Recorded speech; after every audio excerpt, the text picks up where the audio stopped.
I personally believe that Islamic education needs to experience a revolution. That's my personal belief, that Islamic education needs to experience a revolution. What do I mean by that? There is Islamic studies for the alim.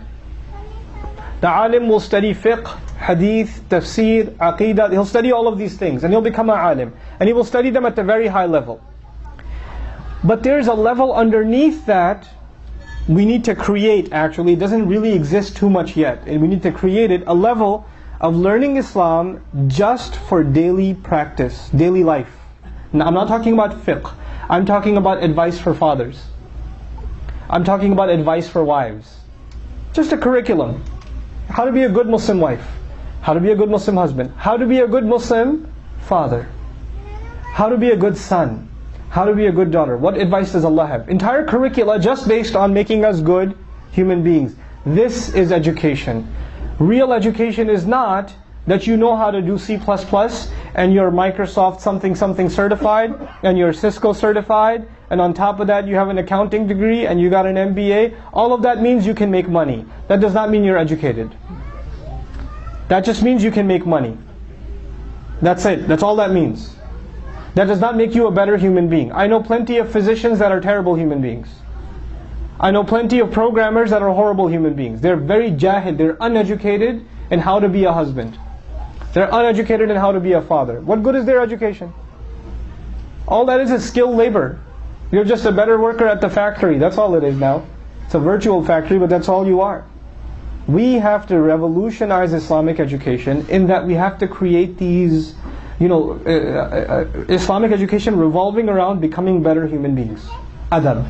Specific areas that need help now that never needed help before.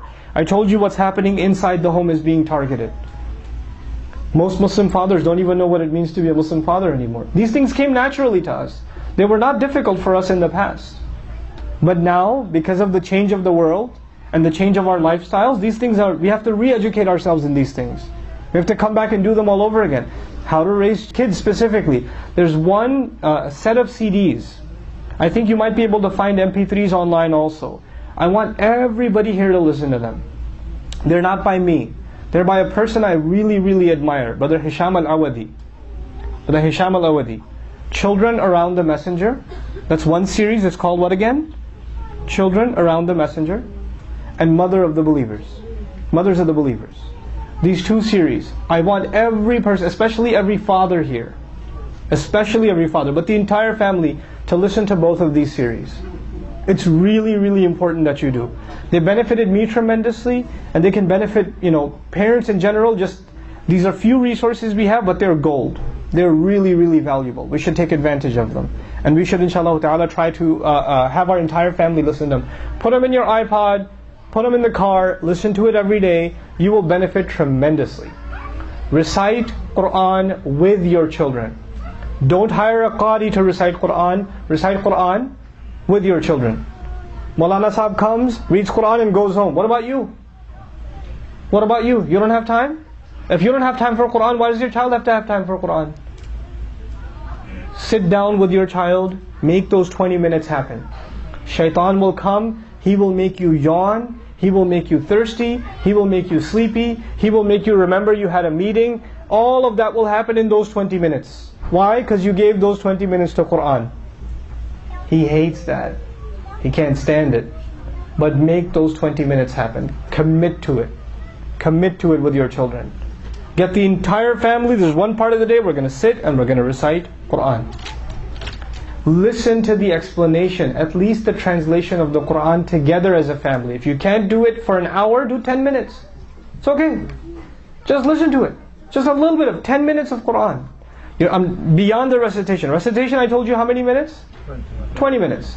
Listening to translation, some tafsir, some explanation, how long? 10 minutes. So how long every day? 30 minutes. You as a family just did something for Allah. My recommendation between Maghrib and Isha. And my recommendation, right now you're going to say, kids have exams, it's May, let the semester end. Fine. You know what? I'll give you that. This whole summer, this is what you do.